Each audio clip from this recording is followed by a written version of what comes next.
And then before we get started, I put on our website and on our consultation form, but we start recording training sessions and consultations. Yeah. Okay. Just read over, looks like we got some reactivity. Yes. Okay, go ahead and fill me in. So he is a really anxious guy. See that? Yeah. Kuma said. And we got him at about 4 months from pause. He had been returned a couple times for being too needy or didn't get along with the cat and was too anxious. Okay. And did really well for a few months, but as he got bigger, and we live across from a dog park, he would try to corral the dogs. He would do well with a small group of dogs, but then when there was a larger group of dogs, he would take off running and try to get everybody back in. And I think because of his size and the way that he looks, a lot of people were super scared. So we stopped taking him to the dog park thinking, let's train him, and then as because he's only going to get bigger, right. As he gets bigger, maybe we'll be able to return to the dog park. So he did sit, means sit, and he did Oh, sure. Call of the Wild. Okay, yeah. Call of the Wild. It's like right here. Yeah. Well, they're both kind of right here. Yeah. So he was about to graduate from Call of the Wild, and they let us graduate, but they said he really, Okay. yeah, he does not like being in a crate for too long. Sure. He was barking, and all the other dogs were calm. Okay.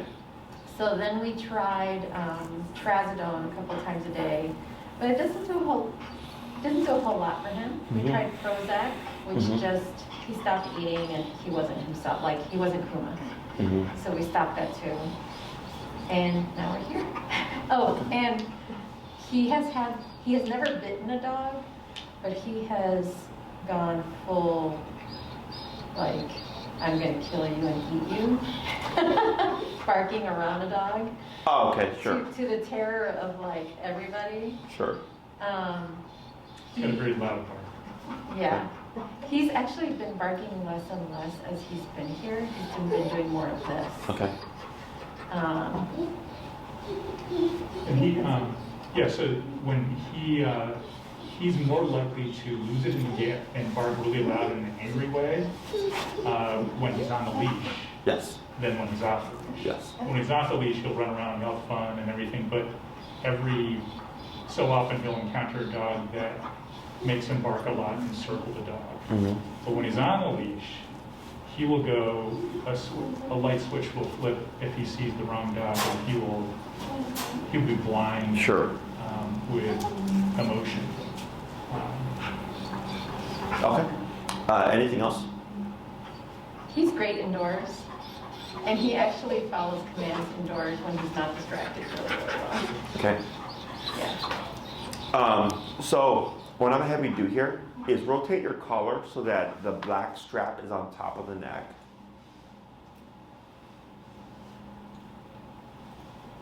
There you go. And I'm gonna have you choke up on your leash, kind of like where you have your hand there. And you're gonna pull up with your right hand and then press down with your left hand on Kuma's hindquarters here. And you can go ahead and pass her the leash. And I'm not gonna have you touch him or pet him or anything. Every time he stands up, I'm gonna have you pull up and then press down to get him to sit. Do not say sit or anything like that, and then just relax once he does, okay? And then relax. Good, so the moment he puts his butt down, we relax. Is here, because he's anxious, and we want to console, we tend to pet and touch. Petting is a reinforcer, okay? And reinforcers tell the dog to do that again. So what you're actually telling him is, yes, you should feel anxious within this moment, okay? For a human, we could do that, right? We could like give them a hug, we could hold them, and we could say, it's okay, tomorrow's gonna be a better day, so on and so forth. And we understand all that stuff. But for him, I understand your intention, but he keeps thinking, you want me to feel like this, okay? It's like when we get dogs that are reactive, very common where I'll see the owner try to pet the dog to console them. And like even here when he paws at you, you can, let me have you pull up and then try to rotate him so that his back's towards you. Yeah. There you go. That's fine. If he lays down, we'll take that. Okay. Is people try to console their dog when they're being reactive because they're stressed or whatever, and they're actually telling their dog, keep doing that. This is a good thing. We do that in protection training, which is training a dog to be aggressive on command. We have someone who holds the dog. We have another person who agitates the dog to create suspicion and agitation. The dog starts to growl and bark and jump and lunge. And this person's sitting there holding the dog, petting him, going, good, good, right? So, because we want that. You don't want that, right? So here instead, what we're doing is giving him direction. So I said just pull up on the leash, because pulling up de-escalates a brain, okay? I don't want you to think it's because I want him to sit. It's because sit is a more relaxed position. So anxious energy tends to want to move. They tend to want to do all this, right? So instead, I pull up, the dog sits, I relax, they get up. 2 minutes later, I pull up, they sit, I relax. And I keep repeating this. Eventually the dog goes, man, I want to move, but Jesse's not letting me. And eventually I get the dog laying down, and eventually the dog just gets tired and just falls asleep. Because sitting still is mentally exhausting for the dog, because he wants to move, and you're telling him you can't move. So that's where it becomes a mental exercise for him. Does that make sense? Mm-hmm. Now, right now, because his anxiety level is higher, the prong can only do so much. Does that make sense? Mm-hmm. You need something that can actually cut through the prong, or not cut through the prong, cut through the mental space here. Okay, so I'm familiar with both of those places, Call the Wild and Sit Means Sit. With Call the Wild, with positive, because she's positive reinforcement based, I think she started using prong recently, because I had another client from there, and they said that she told them, because it's Jennifer Bosnell's, correct? Yeah, Yeah. It was 2 years ago, so I don't know what Sure. she's doing now. So I think now she just She did started. not want him back. Okay. With prong. Yeah, because he's not an easy dog, so to speak. Hey, Yep, and then up. Now go ahead and pull him over towards you, and then if you can, try to turn him again. There you go. And then just relax. Good. Okay. So, yep, up and then relax. What is prong? Prong, the collar here. Okay. Yeah. So, so positive reinforcement only training is great for shaping things. It's great for puppies under 6 months, but over 6 months is when it starts to fall short. Okay, it doesn't transfer well to realistic situations when you got dogs walking around, when you're walking past people and stuff. If the dog is under too much stress, the food doesn't have any value, or if the dog perceives a threat, they're not going to care about the food either, or it's just not a high enough reward. Right? There's a lot of things where it doesn't work well. Plus, it's positive reinforcement, right? So I understand the theory of, well, if I keep feeding my dog when they see another dog to make them feel better about when they see dogs, that should change the underlying emotional response, so then we don't get reactivity, right? But dogs don't really connect that, okay? So you're either rewarding your dog's reactivity and or the dog's not willing to accept it, so you're really not making any kind of progress there. With Sit Means Sit, I'm assuming you did some kind of e-collar? so they did start on the e-collar, and then we went to go pick him. He did a board and stay. Yeah. We went to go pick him up, and the minute he saw us, he went absolutely nuts. Correct. And they said they had not seen him do anything like that before. Correct. And then they said that we were the Problem. And then they never returned any of my calls. Really? Well, that sucks. Yeah. Yeah. I don't like Sit Means Sit. They suck. I'm trying not to talk bad about him because I know he's problematic, Uh-huh. and I'm sure he really challenged Call the Wild. Like he was doing really, really well, and then the last day he pissed them off big time. Uh-huh. So, my issue with trainers is they know what they're capable of, but they'll still take your business and then blame you for it. Does that make sense? Mm-hmm. In my book, I have no problem with Call the Wild and the methods that she uses. Mm-hmm. But then be honest and say, we can't take this case. You know what I'm saying? Yeah. As opposed to like, we'll take your money now and then, oh yeah, don't bring your dog back. Well, then what was the whole purpose of it? Right. We get dogs here. We have one dog in particular here who is problematic, but I've not told them to not bring their dog back because that's what they paid us to train the dog and everything. They invested in us. they can keep returning the dog. We just have to have the dog muzzled all the time. That's the trade-off. Yeah, Okay, it keeps my staff safe. We can still keep taking your dog back. yeah, And the times that we don't take a dog back is not because of the dog, it's because of the owner.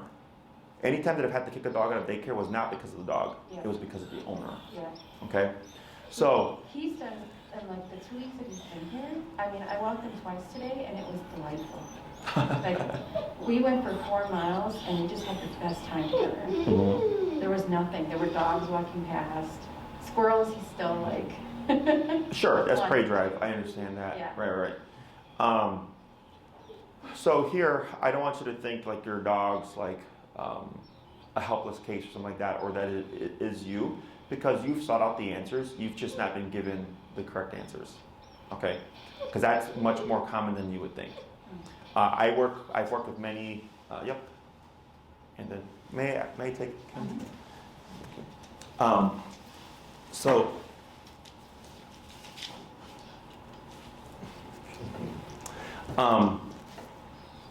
It comes down to the approach and whether or not they have the insight on how to work with something like this. Okay, I've worked with many of other specific clients called the Wild as well. I've worked with almost every, I would think every training business's ex-clients in the city of Chicago. I get people coming from Wisconsin, we've had people come from Indiana and stuff like that, because it comes down to not the tool, but how you use the tool, okay, and the psychology behind it. So with the e-collar stuff, the sit mean sit collar also is not a good collar. That collar is more so meant for a dog under 35 pounds. I believe there's a low to medium high setting. Yeah. So that technically gives you, I think it's 21 levels because it's 7 levels, right? So even at max power, it's really meant for a smaller dog, okay? But they sell that collar because it's a franchise and they get money off of that, Yeah. okay? We tried to use it after he was trained and I just wasn't fast enough. Like, I just felt like Doesn't that matter. was over. What am I going to buzz him for now? Yeah, no, that doesn't matter, technically speaking. Now, if you're like 2 minutes after the behavior, then yes, that's fairly late. But I know a lot of trainers will stress the timing. Oh, your timing's off, your timing's off. So then the owner's super paranoid. Yeah. Oh, my timing, right? Again, they're putting it on the owner. Yeah. But it's not really the timing, it could be the tool. So think of the collar as a featherweight and your dog's more of a heavyweight, right? So in boxing, like that would be like an unfair match, right? So it's a super common thing. I get a lot of dogs that were trained on another trainer's collar, and it tends to be a collar that's not enough power.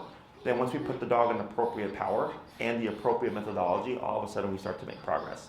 There are exceptions because dogs are animals, and we get some pretty extreme cases. But we make progress one way or another. It's just every dog's plateau is a bit different than another dog, okay? So the other thing is your prong here. Unfortunately, there's not a ton of function with this because of the strap. Any kind of altered prong collar, in my opinion, isn't really that functional. The chain prong glides more. It allows you to give a bit more pressure. So when you pull up and you create this constricting motion on his neck, you're essentially mimicking like a dog bite, because that's where the prong was designed to mimic, was a dog bite. So you're doing communication. So like right now, when I disagree with him and you see me just kind of pushing in like this, I'm kind of biting him, so to speak, to tell him like, settle, okay? And he's being more anxious because I took him and right away put him in position. And I don't know if you heard the little earlier, right? Because he's so stressed and sensitive that when I put too much pressure on him, he's like, oh, that's too much. But I handle him like nothing happened. Whereas our typical response is, oh, are you okay? Right? But part of the problem with him is he's not been given the appropriate discipline to toughen him up so that he's not feeling stressed in a situation like this. Because we're just sitting in an empty room. Yeah. Right? But his brain wants to move to express the anxiety, and I'm saying you can't do that, so it has to come out somehow, and it's coming out through vocalization. Okay, does that make sense? Yeah. So, did Magda kind of fill you in on how we approach things and like how it all works, or? Nope. Okay. No. So, with a case like yours, and I'm assuming they covered heel. at sit, mean sit? Yeah. Okay. Did they transfer any of that stuff to you? They didn't. Okay. So the first thing we have to cover is a heel. Okay. Now I know the behavior is reactivity and the behavior is this anxiety, which is most likely where a lot of that reactivity is coming from. Is a well-taught heel will fix 70% of problems. Okay. The client that just left before you was a reactive case. One class and the dog's been fine.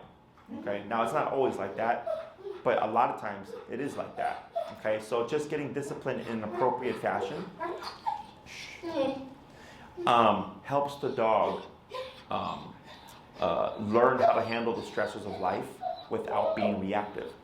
So most people would think when we have reactivity, we want to target the dog's reactivity, right? Go outside, find a dog, let them be bad, and punish them. It's an approach, but it's not the first approach. Okay, the first approach almost always, 98% of the time, is going to be teach the dog how to walk correctly on the leash first, and see what's left over to fix. Okay, so week 1 is always heel. You would show up. We'd have to get you on the appropriate e-collar. I don't touch the dog. I coach you through everything. You do everything yourself. Okay, I give you your homework, and I say, practice. Do this 3 times a day, so on and so forth. You come back week 2, and then you tell me what's going on. And you may say, like, hey, Jesse, like 60% better. No reactivity. We had a dog run towards us and he didn't even lunge and bark. I go, okay, cool. When did you see reactivity? Oh, if a dog barked at him. Or if a dog charged us, right? And I go, okay, that makes sense. So he can walk past like calm dogs or puppies or whatever, not be reactive. But then we know in case of the dog barks at him, he will be reactive, right? So,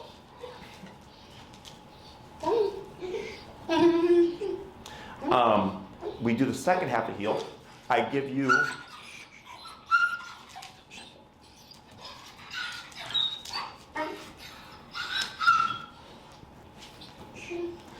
we work in the second half of heel. Make a few tweaks. You come back week 3. How we do it, right? And then you might say, hey, even better. We only had like 3 instances, and I'll say, what were those instances? And you might say it was coming out of elevators. It was turning around the corner. I go, okay, that makes sense because they're abrupt, they're sudden, right? I give you some insight, and then we just keep pushing things. Yeah. So when it comes to like how long you would need and like the full-on approach, I know we have reactivity. We have this, and by the way, this should start to go away with the healing stuff. Okay. Once he learns how to turn off, how to just relax, be passive, focused, and walk past dogs, this should start to go away as well. If it doesn't go away, because he's learned how to turn off pressure, meaning the e-collar, I could technically use the e-collar to correct this behavior. Okay, so right now with what I'm doing, when you saw me pressing and pushing into him, right, and then he even did like a little nip like this to tell me like, hey, back off, and I just committed, right, is I can only do so much with this, but if he's at a 10 and I can only come to a 6, we're always going to be off. Okay, with the correct e-collar, we can match him and override the situation. Does that make sense? Yeah. So we can make him learn, like, okay, I can be in a room and not feel this way. Yeah. Once he learns that's an option, now the dog starts to think to himself, well, do I want to be like this and risk getting remoted, or just be calm and nothing happens? Does that make sense? Yeah. So with the e-collar, it does 2 things. It can teach a dog to do something, sit, stay, come, heel, right? It can also teach a dog not to do something. Don't be whiny, don't be anxious, don't be reactive, right? Don't bark. We can stop things as well. But how we approach teaching the behavior is different, because for obedience, he's not bred to sit and stay and come. It's not in his genetic code.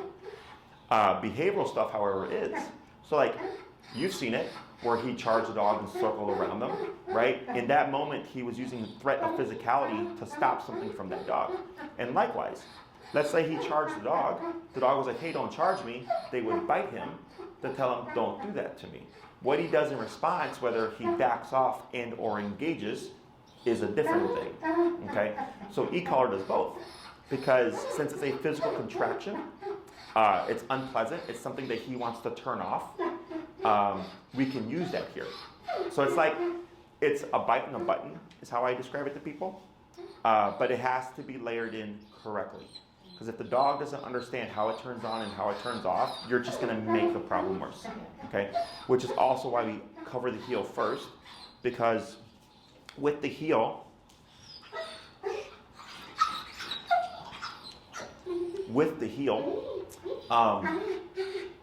it shows him I can control how this thing operates if I make certain decisions, right? So by the time we come to address stuff like this, if we need to, he understands he needs to do something to turn it off.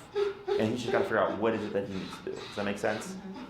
But a lot of this stuff tends to go away on its own once the dog gets formal discipline. Because so dogs correct their puppies at the age as young as 3 to 4 weeks. They nip and bite their puppies. And the puppies will start to nip and bite each other. Okay? And then at 2 months, that puppy goes to a home. And then the owner goes, oh, I can't spank my puppy, right? It'd be abuse. It's a puppy. They don't know better. But the mom was doing it as young as 3 to 4 weeks. So what happens is at 2 months, we stop giving them physicality. They lose themselves. So a lot of the dogs that I get were gotten as puppies, and over the course of that puppy's first year of life, they got worse and worse and worse and worse. Because everybody kept telling them, you can't discipline your puppy. Your puppy doesn't know right from wrong. And they go, it's not about right from wrong, it's about what you can and can't do. So our puppies, like we got, was it Teddy back there? Yeah. We have a puppy that we did a board and train with. And I remember the first day I came out, Teddy was being a little puppy. Got barking in the kennel. I corrected Teddy like 2 times and he was quiet the rest of the day. Right? Because I came in and nipped and bit him. Now with an e-collar, but with my hands and stuff. And I said, you're not going to do that here. And then he was fine. You know? So it's okay to correct our dogs and puppies. You need to, because that's what they're missing. They get lost without that physicality. But unfortunately, like even tools like you have here are seen to be abusive. But I'm like, but dogs bite each other. Like this is a dog bite. It's 10 stitches. Okay, this is a dog that didn't want to go in the kennel. You know, so the dogs have no problem using physicality with us if needed, but we can't use physicality back because it's seen as a bad thing. Does that make sense? So it's not about. It's about how you apply the tools. Are you applying them correctly? Does the dog have an out to avoid the consequence? And then that's where we start to see things change. Okay? So, in terms of what your goals are with Kuma, if you could have the life that you could have with him, what does that look like? So, I would like for him to have friends. So he has 4 or 5 friends that he plays with, and he knows well because he's known them since puppyhood. Sure. But I would like him to meet new dogs and just run and have fun.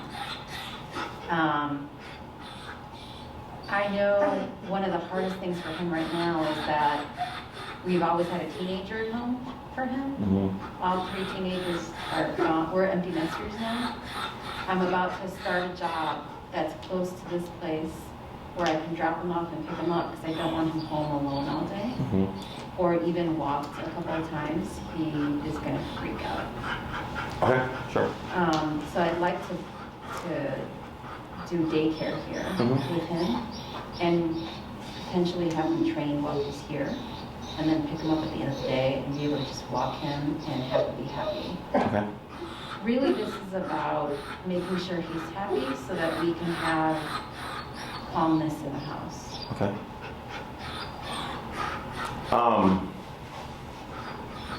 Anything else like that you like? Let's say, if you could take him to a restaurant with you, is that something you would do? Oh, or yeah. I'd take him everywhere. Okay. He knows how to swim. Okay. Like I took him to swimming for a while. Sure. He loved it, and he'll jump into most pools of water. Okay. I'd love to have him be more physical. Like I know that I've never seen him jump, but we had a dog before him that could leap. And I'm sure he can. He's just not had the opportunity to be as physical as I think he can be. Mm-hmm. I'd love to play Frisbee with him. Or does he have any Frisbee drive? He just kind of looks at me like, okay, sure. What do you want me to do with that? Sure. But I think part of it is that we've been limited with what we can do with him, just because people are so scared of him. Sure. In our neighborhood. So when it comes to like all that stuff, like Frisbee, if the instinct's not there, really difficult to create.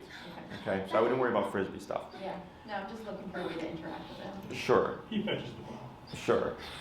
I think what you would find is that once you have the ability to stop, prevent, and control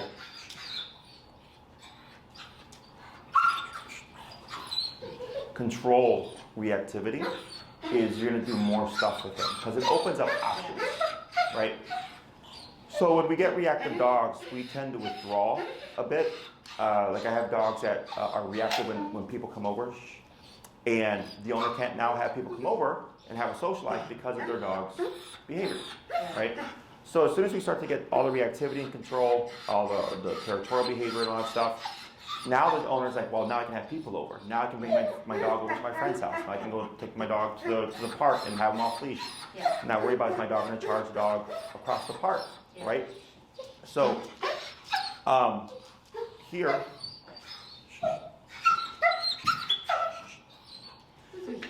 He grew up with our neighbor's dog, Fred.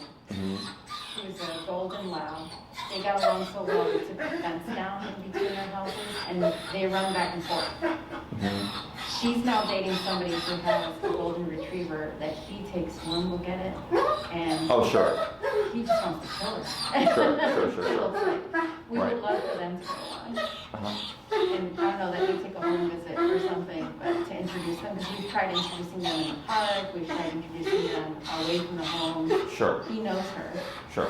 He's selective in that behavior too. Like I said, I mean, when he was young, we were out in the park regularly, and he was running around enjoying himself, even off leash with all these other dogs. But then he would see one dog, like a 20, that would consistently drive him crazy. It's usually a big white dog. There's certain shapes of dogs, I think, that set him off. Sure. And the only other thing I would say is, like, he's not, he actually calms down and enjoys himself in very large groups of people. I mean, we regularly have 40 or 50 people over our house, and he likes hanging out with people. Sure. Yeah. The problem is really He's just getting the constant attention, right? sure, and that can also be detrimental because now it creates the need for attention. Like I'm not giving him any attention. I'm just giving him discipline. I'm going, nope, you're not going to do that. Nope, you're not going to do that. Nope, you're not going to do that. And he's like, what do you like? He just licked my hand. I don't know if you saw that. Yeah, like, come on, Paige, like let's do something, right? So the other problem is like if there's no clear rules to things, he's is constantly needing something as opposed to like, all right, we're not going to interact. Well, let me just chill out and fall asleep. Yeah. Okay, so like most dogs that come in here anxious, within 15 minutes will settle. We're probably approaching half an hour, and he's still at this 10 because I can't cut through with what we have through the anxiety to get him to just learn how to settle, right? So you see how he puts his head down, and then he's going to keep whining, and then sooner or later he's going to pick that head up, and he's going to want to move around and do something else, and I go, no. Okay, so all this is mentally challenging for him. This is actually what he needs. Okay, so once he learns how he can just turn off and not be here, then we start to see it seep into other areas. Okay, now when it comes to socialization, in your case where it's like he's social off leash, right? It's when that one dog comes out, that really shouldn't be a problem, because then we can correct that because we have off leash control, right? So he's like, all right, this dog came up with a lot of energy, but that's none of my business to address. Okay, when it comes to introducing him to the golden retriever, that might be a little bit more complicated because of the territory. Okay, so it's one thing when he goes to the park and he's in a community setting versus when he's in his own backyard and there's another dog. Does that make sense? Yeah. So yes, it would be partially we have to introduce them correctly and build a relationship. But like let's say, because I had to give you an example, I had a client. The dog is social and plays with the neighbor's dog, and he'll play with the neighbor's dog 100 times. And then one day, they opened the front door to let their dog to go potty because they had a fenced-in yard. The neighbor's dog escaped their own yard and went into their yard thinking, hey, is Lake here? My friend. They opened the front door, their dog charged out, ran to the backyard where the other dog was, attacked the dog. Okay? So they were in shock, like, why? They played so many times. And I go, because you open the door, the dog knows there's somebody or something in the yard and is in territorial protection mode and went straight to the dog. Because that to her was not normal, right? So it's kind of like waking up in the middle of the night and then a friend of yours is in the living room and you're like, why are you in my house, right? So it's the same thing for the dog. It also happened with the wife's dad. The dad was coming from the garage into the yard. They had let her out to go potty. Coincidentally, he had just arrived. Bit the dad. Okay? And they're saying things. She had met him, loves him, and I go, because of the surprise factor. Yeah. So whenever you would let Kuma out into the yard, we'd have to make sure that the golden's not out there, because chances are you would get attack mode despite the fact that they've played before. Okay, so that's just something to bear in mind. So in regards to like how I would approach this, I have 3, 6, 9, and 12-week programs. You're kind of like around a 6, maybe a 9 class range. Okay, if you did 6, the first 2 would be on heel. What does that resolve? Okay, so if you're like walking him is great, no issues, all that stuff. You're starting to notice he's starting to calm down a lot faster, where you don't even need to address him, or if you do need to address him, it's easy. I go, great. Now it's just keep practicing that and just continue to make progress as you go along. The third class I would cover, we could then jump into socializing Kuma with the neighbor's dog. Okay, and that's if reactivity is doing well. Reactivity has to be addressed before we can do dog-to-dog introduction. Okay, if that's looking good, third class can be socialization, and then it's rinse and repeat. Okay, fourth class, I would jump into recall, which is come when called. So if we're at the park and he's off leash and there's a dog with negative energy or whatever, and you know it's a trigger, you can return him. Or if we have to correct him, he won't try to run away. He'll know that the correction is for the behavior and he'll take it, and if anything, he'll probably return to you. Okay? That leaves classes 5 and 6 as a variable. Okay, so if you have to work on something again, maybe with the neighbor's dog, we can revisit that. If you're like, hey Jesse, like we're having trouble at the park, can you come with us to the park? We can go to the park, right? So in 6 classes, 2 on heel, 1 on socialization, 1 on recall. 5 and 6 are what needs extra work. If everything is going great, then I teach you how to advance what you already know and take it further. Does that make sense? If you did 9 or 12, it just gives us more time to work on stuff if it's more problematic. Otherwise, we just cover more obedience. Okay? Questions on any of that? I'm ready. You ready? Do we both have to be present? So earlier, did you mention something about dropping him off to be trained, or were you saying, so are you looking for in person, or are you looking for like a train my dog and then tell me what my dog knows? I know that I'm done with like dropping off my dog and Okay. train. So Yeah. I know that I need to like. Yes. She needs the training. Yeah. But I'm gonna have him here anyway for daycare.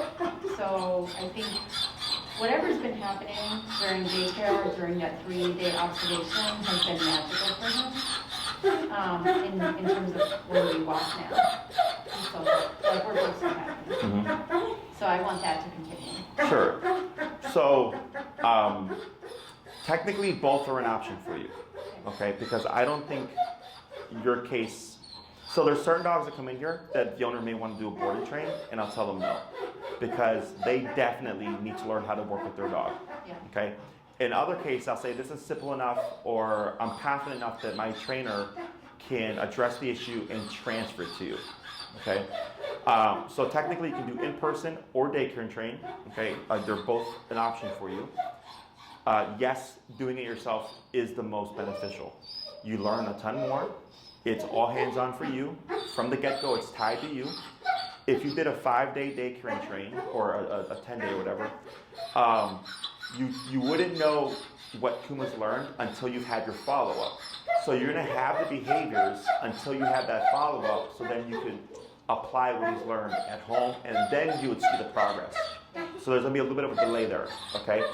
If you do the in-person, technically, if everything's going well, and it's not an extreme case, you're going to see some difference after the first class, okay? And then, so now you're learning how things work behaviorally for him. how the concepts work. You're getting a feel for how everything works with the collar because it's you real time doing it yourself. Yeah. The pros and cons. Pro of in-person is you learn a ton more. Con is it takes longer because I have to teach you to teach him, right? So it's one class a week, so it's be more prolonged in terms of your progress. Also, just availability, right? So if you're wanting to work with me, there might be a little bit of a wait to be on my calendar. If you want to work with Enrique, you may get in sooner, okay? If you do a daycare and train, pro is we get more done faster. Yeah.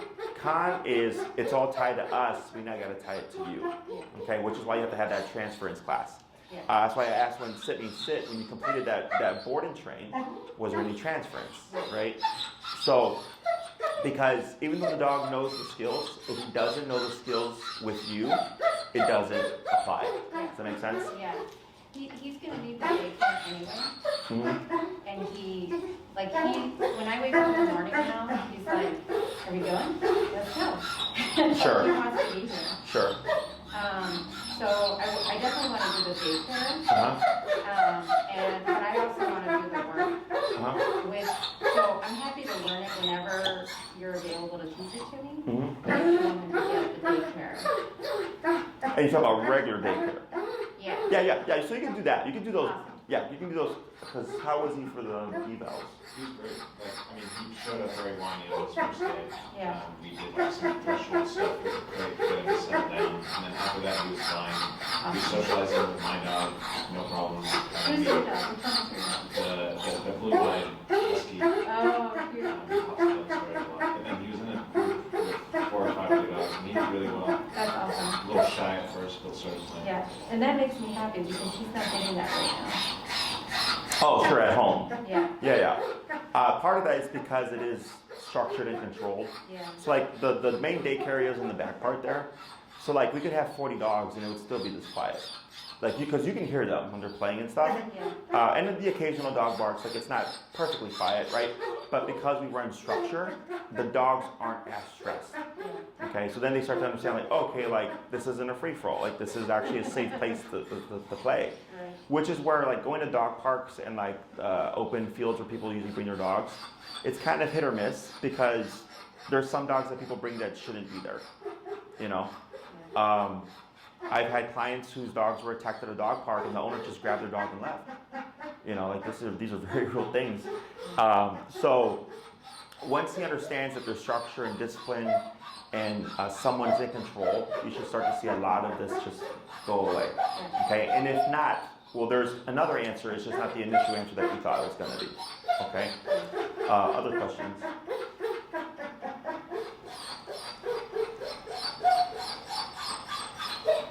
I think you still should be clear. It sounds like you want the regular wording plus you want the in-person. Daycare. The regular training, the daycare, but then you want the in-person training. Is that right? Yeah. Yeah. Okay, that's how I interpret it as well. Yeah. Yeah. So in terms of the collar he would need, he would be on the Dogtra Black Edition, which is meant for a 70-pound dog and over. He's 80, 90? 80? Yeah. So regardless of the size, even if he was like a 60-pound dog, it's perfectly fine to use. But we want, it's more output in case if he goes into reactivity and like this, we have to have enough output to cut through all that, which is what I was talking about earlier with the sit means sit collar. Okay, and Maria will send you the information. You can get it through Amazon, or you can get it through us. I don't care where you get it from. I just care that you get the correct collar. Okay. In regards to scheduling and stuff, Maria handles all that. Please allow her a 5 to 7 business day turnaround, because I'm gonna email her about what I suggested, and then she'll follow up with you. Because since you've submitted your form, others have submitted their form. She's also booking previous consults that are doing training or wanting to do training, and then our current client list. Okay. Once you're on the calendar, you're not having to wait all the time for Maria. You have your day, you have your recurring time. Okay. If you want to help expedite the process a little bit faster, if you want to expedite the process a little bit more, you can email her your availability and what program you'd like to go with, whether it be 6 or 9 or what have you. So this way, because when she turns around to email you, that's what she would ask you for. How long would you like to do, and what is your availability? So she'd already have that. She'd send you the contract. Maria goes by the contract. So once that's filled out and turned into her, now she knows you're serious. Now she's going to start booking you.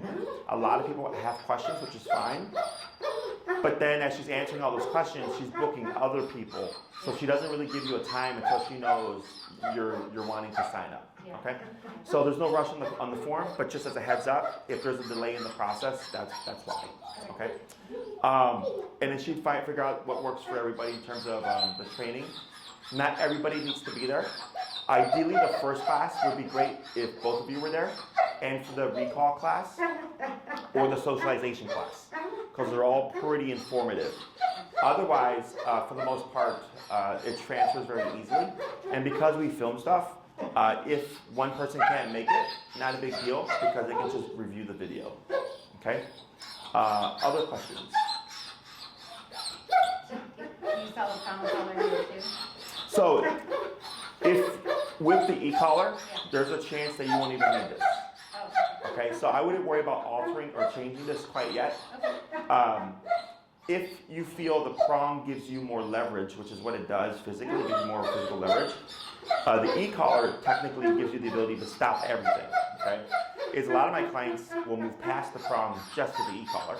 In other cases, if I have like a smaller client to a larger dog, they'll do prong and e-collar, and then at that point I'll tell you, okay, this is the brand that you'll want to get. Okay, other questions?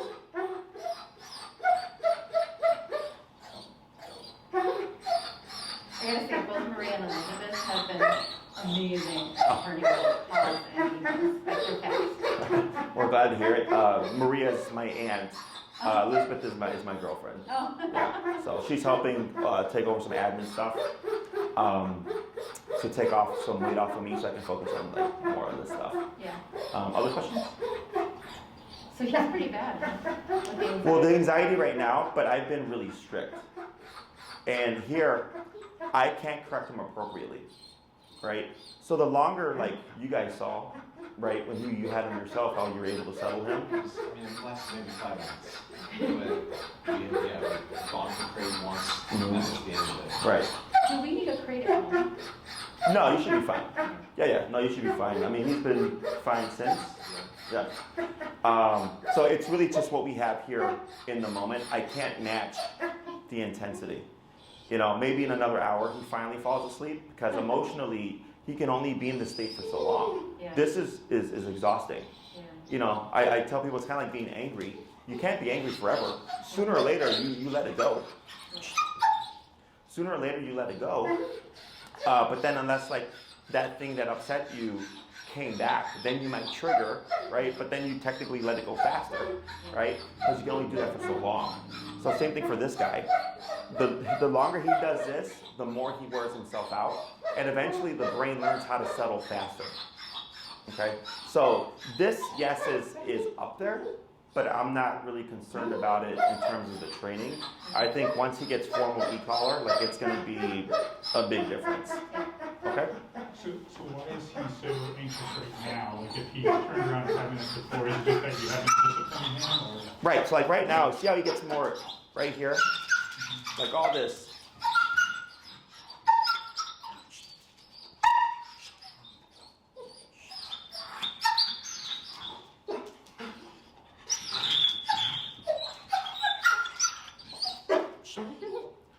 So you see how more intense that was? Yeah. Because he's had it with being made to sit still. He's just had it. His brain wants to just go. He's tired. Let's do something. And I'm going, no. Right? So like right there, that's kind of like the peak of him, because that was probably the worst this entire time. Right? But that's all to be expected. If he's never been made to actually do something and hold to it, it's going to be a problem. It's like a child. If we don't discipline them, and let's say when they're a teenager, we're like, okay, we got to start putting rules on you. Do you think that's going to be easy?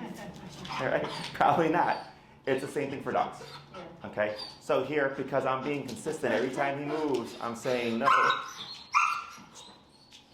you have to do this. I'm being very strict. Does that make sense? And you can see here the tail wagging. That's agitation, meaning frustration.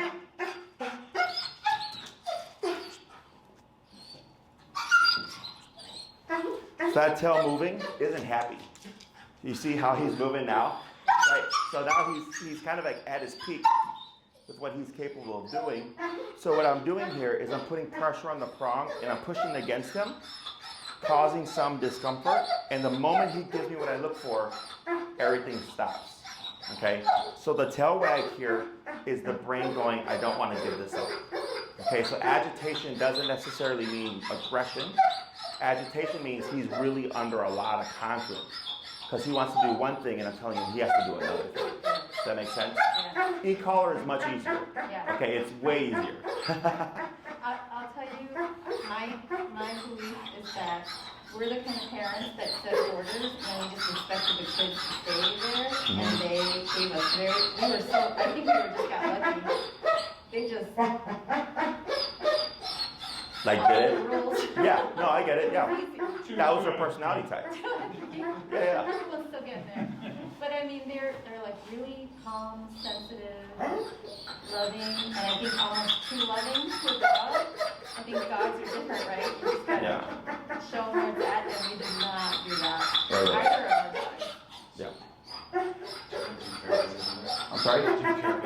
No, go ahead. Just, you asked like why did it take 5 minutes here and why is it so different now? Like, the fact that you're here like is a big stressor for him. Yeah. And like him meeting me for the very first time, like from the get-go, we were like, no, you're not gonna whine. And it's also his first interaction ever that like relationship set up from the get-go of, okay, I just can't whine here. Yeah, he wants to go home. 5 people immediately come to his. Yeah, it works. Yeah, you see how he keeps looking at me? Yeah. He's like, come on, Jesse, like, let's do something. I'm like, no, we're not. This is what we're doing. We're just having a conversation, and it's expected that you hold still. Plus, I keep positioning him away from you. Yeah. A lot of challenge. See how he wants to go back? And when I go right here, that's where the difficulty lies. Yeah. Okay? So that's why it's important that it comes from you. Yeah. Right? So now he learns that association. Okay? Anything else? So, it was a pleasure meeting everybody. Feel free to email Maria and then just give her a couple of days to get back to you. I'm gonna follow through with her with the information so she has everything when she starts to book you. At minimum 6. I don't think you really need much more. If you'd like to do more, you're welcome to. But for what you're dealing with, I think 6 is fine. In regards to daycare, my staff, they would have told you, like, yeah, don't bring your dog back unless you do something. Right? And it would have been like, unless you do something, because we do get some dogs where it's like Sammy, which is the dog I mentioned earlier. He was being very difficult, where he was being aggressive towards my staff. She paid us for training. We've done all that. It's given us a great tool set now for him that he can come back. So it's not like a don't ever bring your dog back because we don't want to deal with it. It's just the dog may need more work. Okay? But otherwise, I think he's fine. Okay? We heard about Rude. Oh, yeah. She's good. The only issue with Rue is that the reason why she's here is because she would attack the other dog in the home. So she's social in this setting, but it was the fact that she was living with another dog that there was tension and they kept fighting. Yeah. But she's a sweetheart though. Yeah. She's a super sweetheart. Again, it was here. Yeah. It's very different once it's in the home. Territory, Yeah. Okay. See how he's like looking, are we doing something? Anything else? Thank you. Yeah, it was a pleasure. If you need anything else, you forgot to ask anything, feel free to message or email Maria. If it pertains to me, she'll send me an email, and I'll email her back, and then she'll forward it to you.